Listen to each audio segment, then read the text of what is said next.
Take two. Hang on. Take two.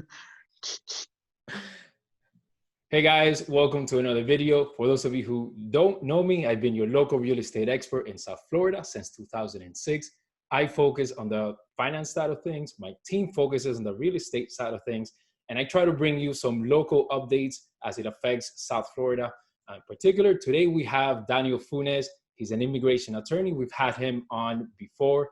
He has a lot of information, a lot of new information pertaining to immigration. So welcome. Hey, Dan, man, how's it going?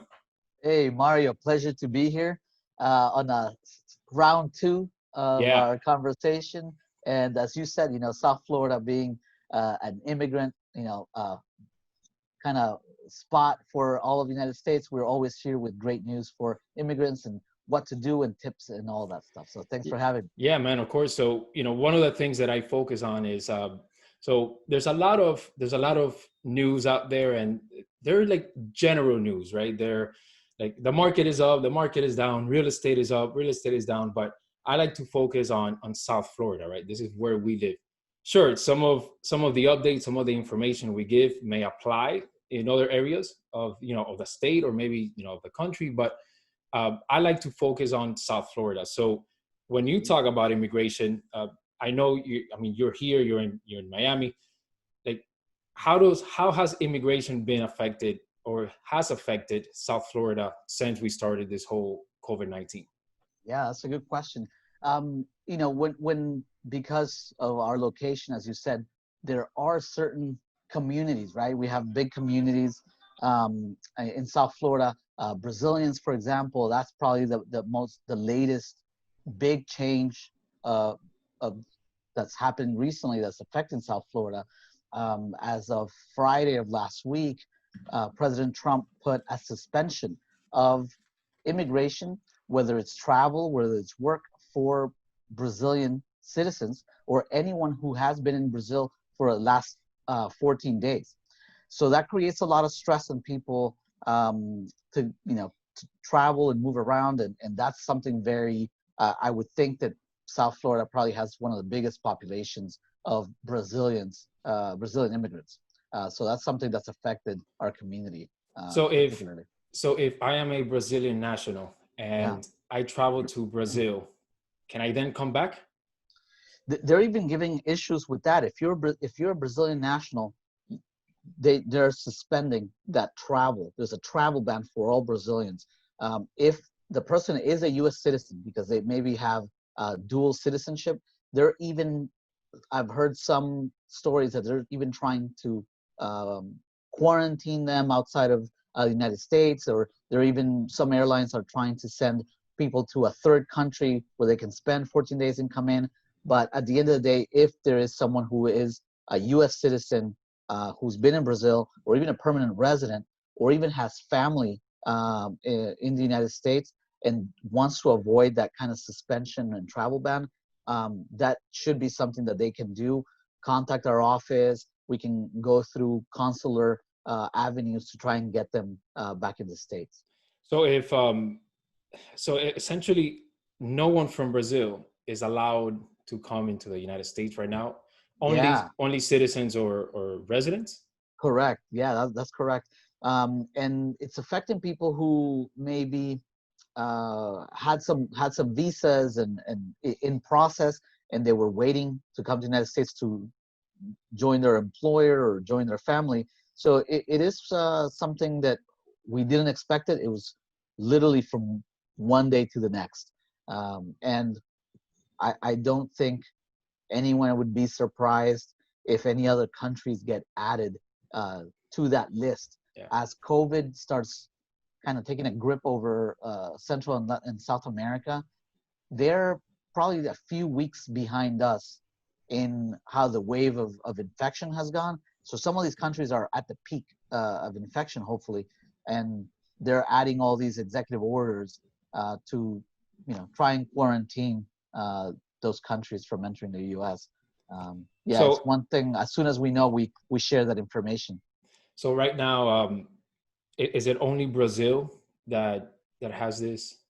Yeah, some countries in Europe too. I don't think they've removed some kind of suspension that they had on travel from Portugal, Italy, and Spain.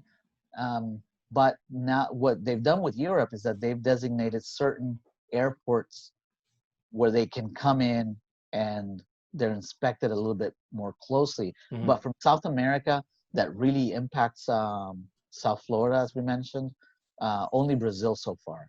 So I have a client that he's buying a house over in Tampa, and we were supposed to close today, but he's stuck in Mexico because of the COVID-19. So he couldn't buy like flights. He couldn't fly back. And now when he comes, he's going to be in quarantine for 2 weeks. So we're going to be doing like a virtual closing and things like that. But how are Mexican nationals being affected by this? Yeah, we haven't seen any news specifically about Mexico. That's they have done some suspension or some, I guess, regulation of entering through the Canadian border, surprisingly. I haven't heard anything from Mexico, and as you know, that border, especially border towns like Tijuana, port of entry, is one of the busiest ports in the United States. Yeah, in the world. I mean, the millions of people live in TJ and then just drive over the border to work in San Diego or vice versa. So that's a difficult situation. They haven't said anything specific about Mexico. So let me ask you, how popular are these? I'm intrigued by these virtual closings. So number one, the lender has to approve it, right? So the lender has to, within their legal guidelines, the legal closing guidelines, they have to allow for the eligible closing. We do have our top lenders have all been doing virtual closings since before any of this happened. So when we started kind of like bringing the idea of, hey, should we just do all virtual closings? They were already set up for that. Right. So it was smooth.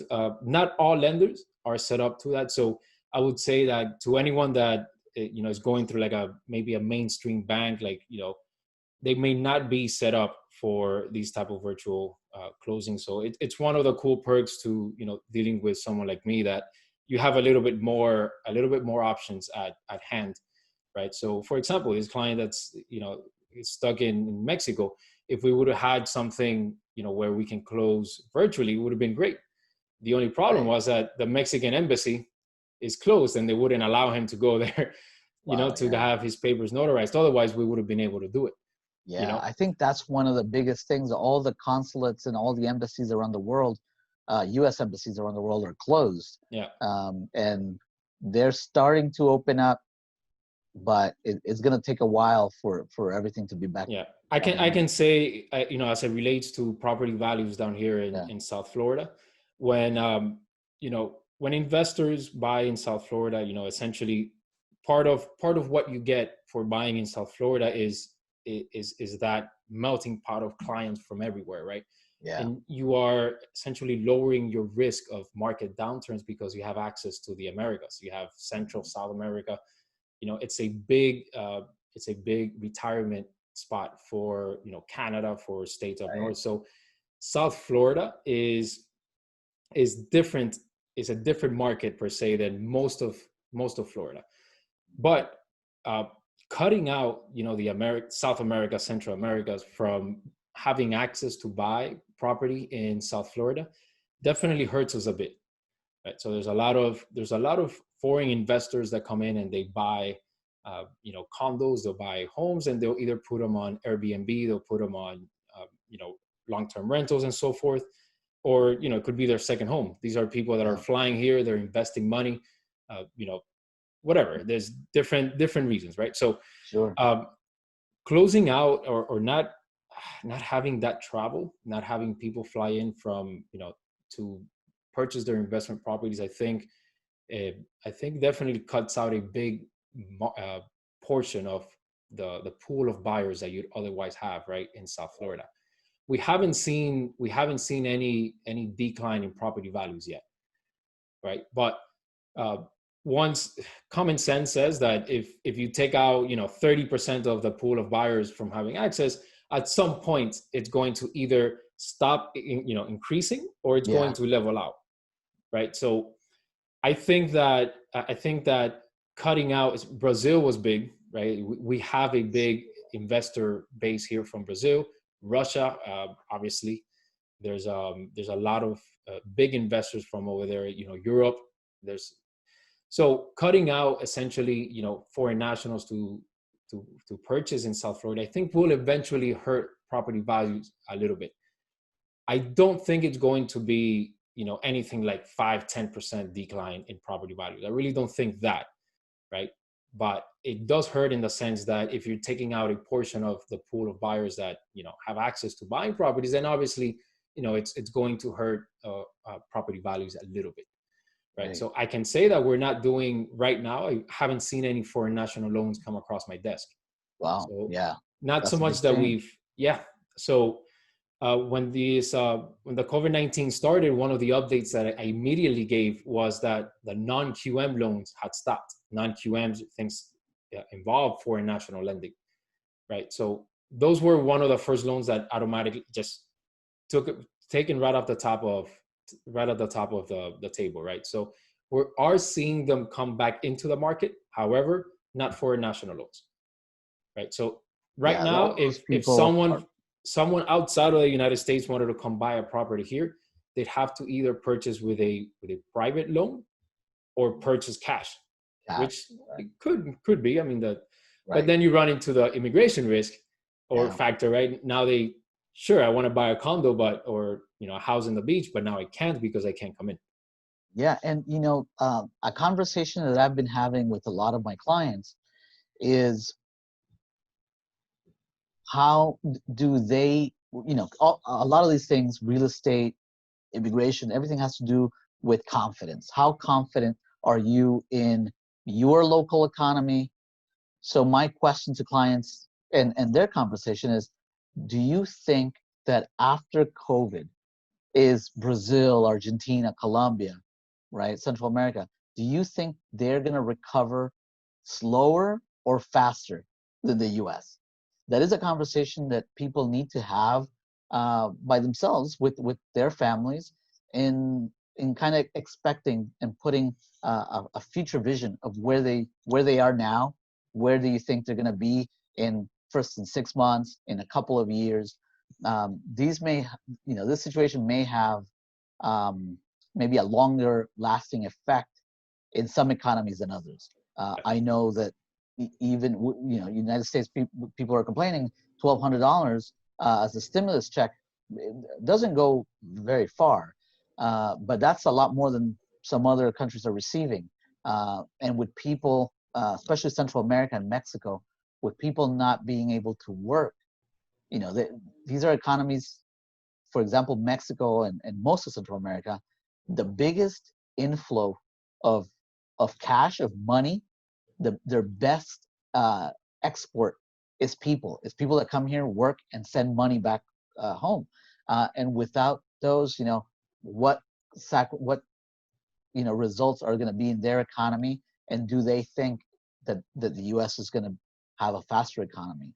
And if there's people that can invest in a property, maybe it's a good time to also invest in a property, invest and buy a business, to use that as a vehicle to come to the United States and be here and live in that property that they've invested already. So it's a lot of factors. That you mentioned that right now, I can. One of the visas that I know you've mentioned before is if I want to purchase or if I want to invest in the United States in a business, is that still available now? So it is available now. They've taken away a component of it, which was the people that invested. It's funny, actually, the one that's more expensive is the one that's suspended. People that invested a larger amount of money, we're talking $900,000 or above, in an active business, they would get usually a green card, a permanent residency. That part is suspended for up to 60 days. But people that just get a temporary visa, that is still going on, except for countries that have this suspension, like Brazil. Yeah. Gotcha. Yeah, and we've been, we've been looking at the stats closely, Funes, and we've noticed, at least here in South Florida, and again, our market is different than like if you were to go up to Orlando, right? Yeah, we can do loans in the entire state of Florida, but when it comes to market values, like uh, forecasting and things like that, I'm an expert down here. So Yeah. I'm about to say applies for here, right? So the Disclaimer. the disclaimer, right? Full on disclaimer. Put a graphic. So the stats we've been seeing, right? We've been seeing properties go into a pending sale status. They've been increasing over the past 3 weeks, right? So I believe it was 3 weeks ago, we looked at Broward's pending sales and there were about 500 something. This past week, they're in the 900s. Wow. What does that mean? So, well, there's more people out there looking at properties. There's more Interesting. people placing offers. There's more people being qualified, right? So it's not as grim as the media is making it out to seem, per se, right? So, Okay. our team of agents, they take precautions. They wear their masks. They have gloves on. They carry hand sanitizer everywhere. And I have all of my meetings via Zoom, either here or in my office or wherever I'm at. So we're taking precautions, and I think people are beginning to realize that it's okay to move on with or go on with your life. Sure. Right? So, and now we're also seeing, to touch on what you mentioned, confidence. There's more people with the confidence that we're going to come out of this. We're coming out of it, right? We're seeing more people. We're seeing that the unemployment stats, the applications per week have been declining. Sure, the overall number is going up because it has to go up if you take the aggregate, right? It's like, but if you look at every week, it's been declining, the amount of applications per week, which is a great sign, right? So I think people are getting a little bit more confident that we're going to get over this. And if the COVID-19 never goes away, I think people are realizing that we can live with it. Right. You just have to adapt. We can live with it. So the increased confidence has essentially translated to more offers, more applications with us. There's people that are refinancing that wouldn't otherwise have refinanced maybe a month ago, right? Because now they realize their business is still strong, their business is recuperating and so forth. So I'm seeing a lot of confidence from our clients, and the numbers show it. So we're not even, it's not a feelings thing. It's not, hey, I think this or I feel that. It's the numbers show it. And both Dade and Broward, the amount of pending sales have increased over the last weeks. So it's great news. Hey, Mario, so I wanted to ask you, you mentioned about, people who purchase a home and they rent them out Airbnb. I've read just headlines and stuff, but how do you think that market do you think it's gonna come back as quickly as maybe first home purchases? Because it seems that some people may have overextended themselves with Airbnb, and then now that people weren't traveling, and maybe the travel industry won't return as quickly as normal life. Do you think that there's going to be a difference in Airbnb investments and purchases? So I don't think that you can. So first time home buyers or first home purchases, I don't think that that would ever go away completely. Right. Even during the market crash of 2008, people were still moving, they were still buying their first homes, etc. Right. So I don't think that market is entirely comparable to like an Airbnb investment market. Right. Right. So when someone purchases a property for Airbnb, you're essentially betting on the travel industry. However, I do think that an Airbnb versus a hotel will recuperate faster because I don't know about you, but if it's as bad as they say it, as these professionals say it is, I'd rather stay in a house instead of in a hotel that's like 400 people in, so I think at least when you compare those two sectors, I think the Airbnb sector is a little bit safer than a hotel it is when to come back quicker. Yeah. Right? So I think that, when a client buys a property for Airbnb, obviously they should be looking at a bunch of different factors, right? It is not only my rental income versus my payment for the mortgage. It's not only that. You got to look at reserves. Reserves involve like things that you're going to be repairing in the future, like roof, appliances, things like that. You have to put that into your expenses. You got to look at location, see what's being built around you, see what's happening. If you buy in an association, or is transient properties allowed, which Airbnb, which are short-term rentals. And if you buy in that association and they're allowed now, does the association allow for the bylaws or for the laws of the association to change to then later not be allowed, right? So there's like so many things you have to look at, demographics, like that. If done correctly, you can have a very low risk investment. And in this market, at least, recuperating or coming back from an Airbnb versus a hotel, I just think the Airbnb will come back faster. That market will come back faster than a hotel market will. Yeah, I think that's something that South American investors are gonna find very interesting, because although purchasing a home by itself doesn't mean a qualified investment for immigration purposes, some people that have maybe 2 or 3 properties and then they rent them in short-term rentals, and then they establish like a property management company, that is a qualified business for immigration. So a lot of investors that have the assets to buy several properties, that's exactly what they do. They open a property management. They pay someone to manage the Airbnb. They pay staff to clean and present the house and all those things. So I think a lot of people will feel better that maybe that property that they bought to do an Airbnb might return faster than the hotels. That's good to hear. Yeah, and if you buy, if and I to that point, I think buying single family residences is better than buying in a condo, just based on that reasoning, right? Obviously, you have to look at the numbers and make sure that they make sense. But so if I have a foreign national investor, what's the number that they'd have to purchase or invest in multiple properties, and then the management company? What's that number that they'd have to spend to be eligible for the visa?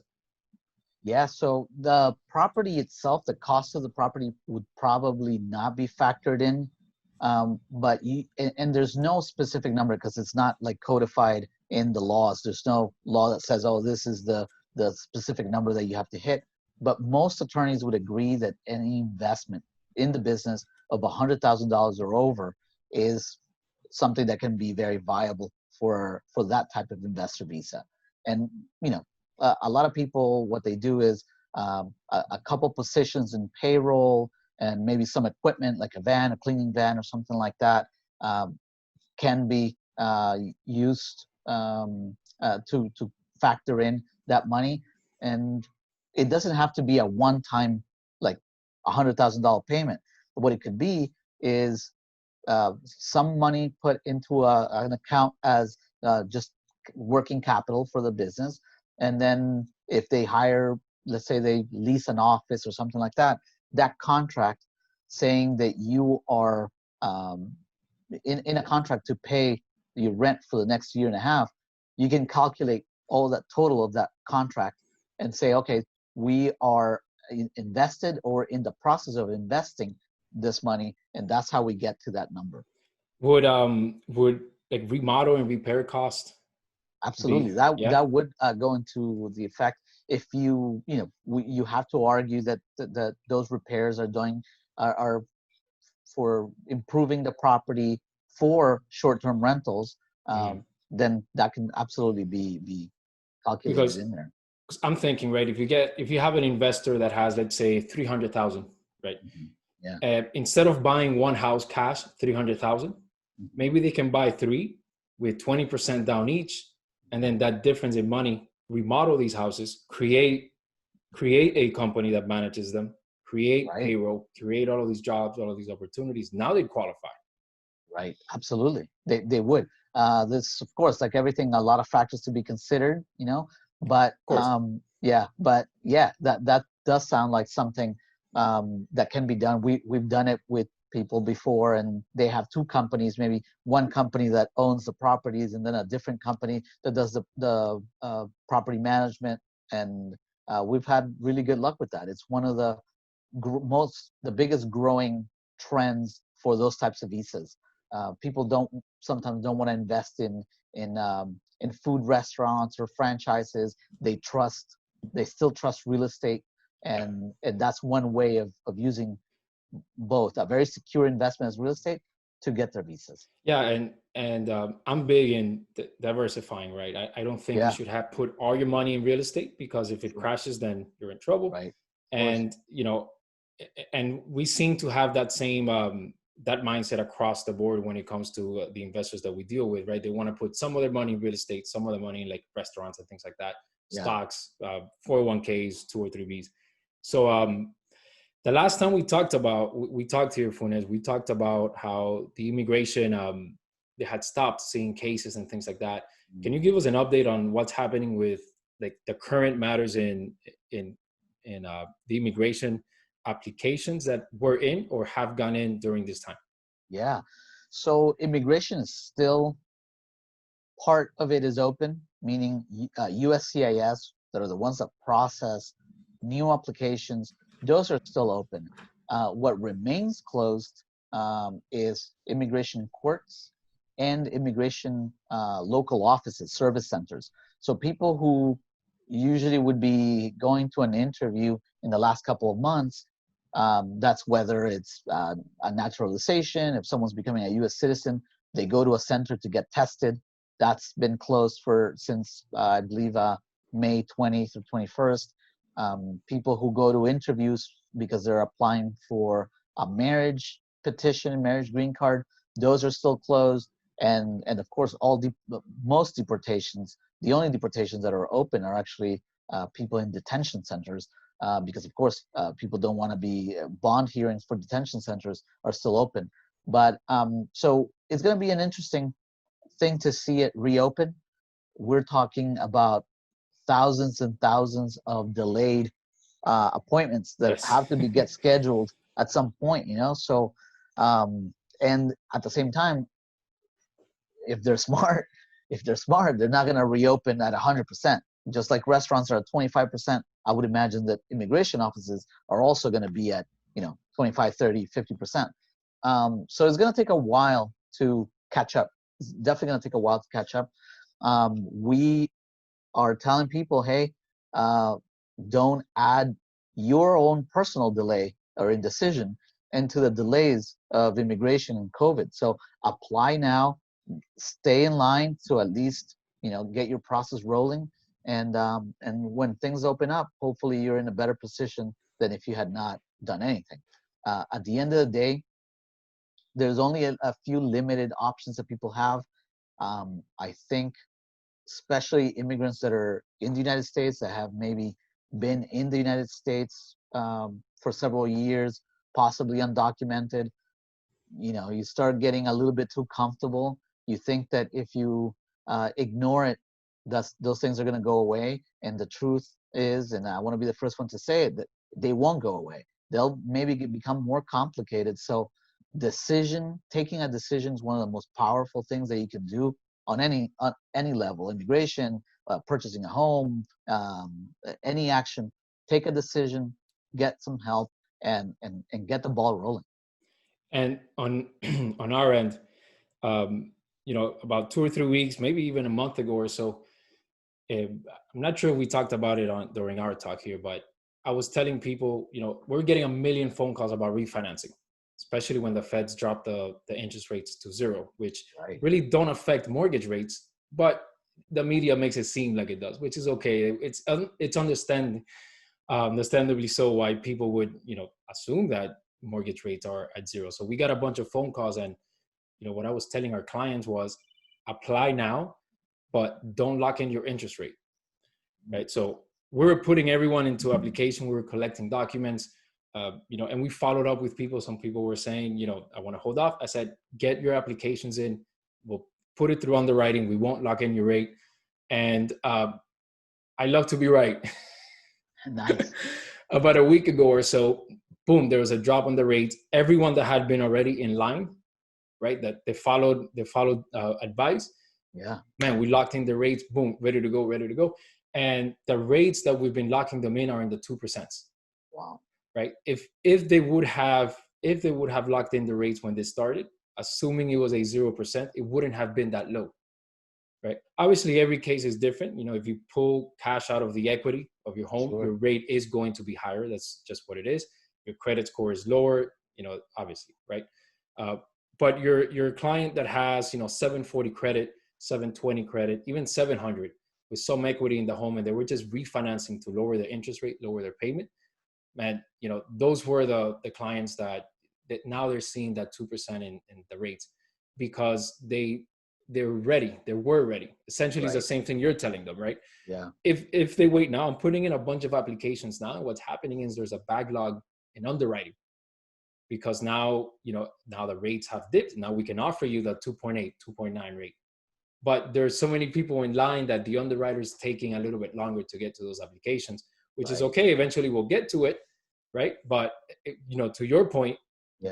get in line. It's Right. put your application in, get all your documents in, and it's only to your benefit. Once it opens up, you've been in line, you can lock in your rate, or you can schedule the appointment for immigration and so forth. So Hey, Mario, so let me ask you, let's say someone is, even despite the COVID, they're doing a remodel. They think they're putting a lot of equity into the house.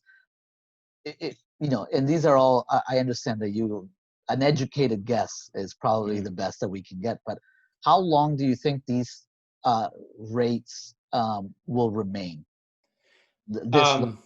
So it obviously, full disclaimer, right? Yeah. help me here. You're my attorney on this. Full disclaimer. It's hard to say, right, where the rates are going. Right. I could only say that if the rates remain low, then real estate will continue on its healthy path. Mm-hmm. Real estate drives the economy, or is one of the most influential, right, factors of the economy. So if real estate is healthy, the economy follows suit, or vice versa. So if in order for real estate to stay healthy, I think the rates have to remain low, at least until we come out of this. Mm-hmm. Right? There's a presidential election coming. I really don't think that the rates will increase before then. I just don't see it, right? Yeah. And not not to get political or anything, but it is in the what's it called? I'm gonna loss of words here. In the president's it's in the president's best interest, right? In the administration, Right. to maintain everything at a healthy growth, especially real estate. And if you increase the rates, that slows real estate, that drives values down a little bit. So with that reasoning, I just don't see the rates going up, at least not until after the presidential elections. Yeah. So they can't rattle they can't shake things up too much. They're trying to, and it is those are political moves as well, right? And it benefits us, and it's fine, whatever the reason may be. So COVID-19, obviously, it's affecting the economy. For that reason, rates will remain low, in my opinion, because if you raise them, it slows real estate. And then the administration at sea right now, they should not, like you said, rattle the cage, because if they increase the rates, then that slows down. It just makes the economy look far worse than what it would be. Right. So it's in their best interest. It's in our best interest that the rates remain low. So I just don't see the rates going up, at least not until after the election. Mm-hmm. Interesting. Yeah. So look, man, I appreciate it. Appreciate you getting on here with us. Absolutely. Thanks for having me. Hopefully we can do this again in about 2 or 3 weeks with another immigration update. Hopefully the rates are still low. If you know anyone out there that's been either declined or, has gotten a quote for someone else, we're in the twos. Nice. Obviously there's some parameters to that, but I should be speaking to anyone that's on the market right now for a refinance or a purchase. Our rates are that good, and it's not like it's a fine print. Hey, here's a catch. No, they're that good. So thank you, man. Appreciate it. Any last words before we get out here? No, we'll definitely keep an eye out for people who are purchasing homes, and you as well. If you hear anyone going through any difficult times with immigration, or they want to get reunited with their family, anything like that, we help all those people navigate the immigration process. So thanks for having me, and we'll do it again in a couple of weeks. Appreciate you. All right, take care. Bye, guys.